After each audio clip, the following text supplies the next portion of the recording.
Let's take a trip back to 2017. I'm a junior in college, and the iPhone X has just been unveiled. When I first saw it, I was absolutely blown away. This wasn't just another phone, this was Apple, completely redefining what a smartphone could be.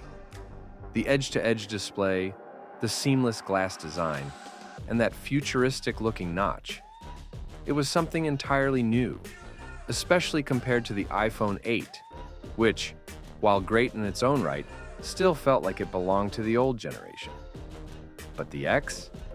It felt like a glimpse into the future. In terms of looks, performance, and especially the camera, the iPhone X was miles ahead. The jump was so significant that it made every other phone seem outdated overnight. I'll be honest, iPhone X was love at first sight for me. The only problem? I couldn't afford it. Instead, I settled for the Poco F1, a great phone for its price. But let's face it, it wasn't an iPhone X. Still, I was optimistic. I thought to myself, at this rate, Apple's going to push the envelope even further. What groundbreaking tech will they come up with next?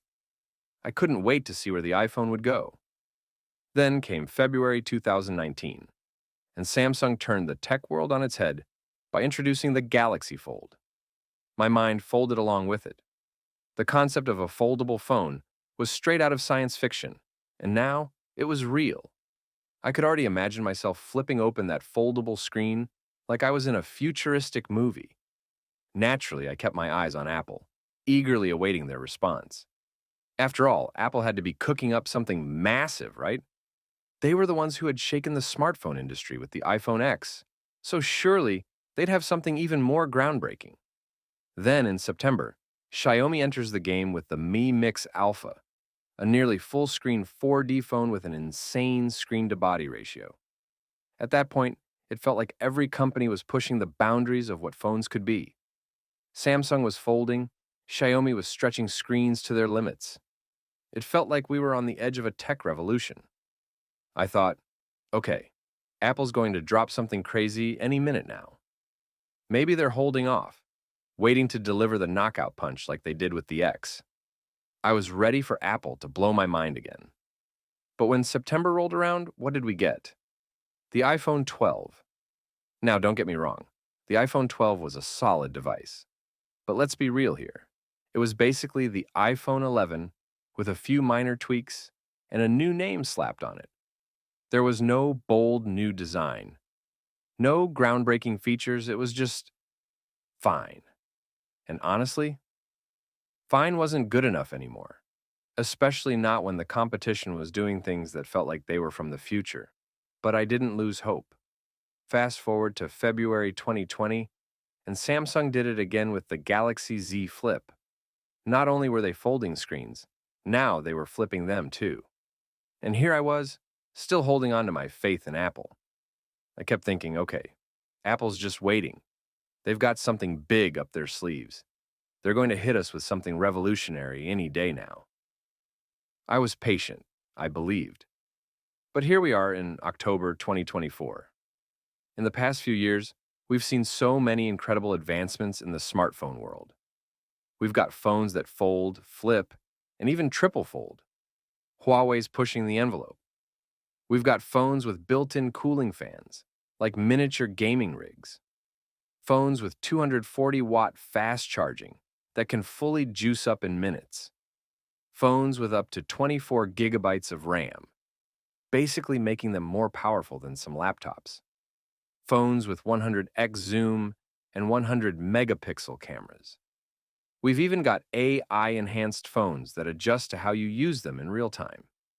Heck, phones with styluses, once seen as groundbreaking, are now almost standard.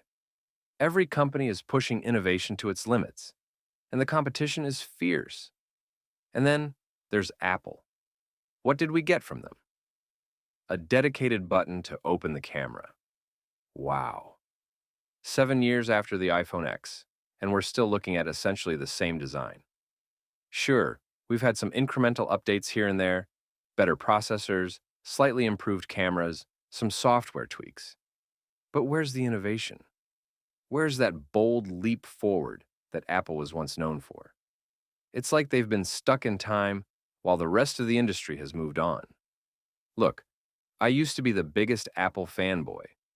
I defended every minor upgrade, every product launch, because I believed in Apple's vision. But after the iPhone 14, something changed. It hit me. Apple wasn't the innovator anymore. They were just playing it safe, milking the same design and ideas, year after year. And people are still buying into it, happy to be part of the ecosystem. I get it. The Apple ecosystem is convenient. iMessage, FaceTime, AirDrop, it all works so seamlessly together. My loyalty died with the iPhone 14. Today, I'm proud to call myself an Android fanboy. Don't get me wrong, I know there are die-hard Apple fans out there, and I respect that. You can defend Apple all you want.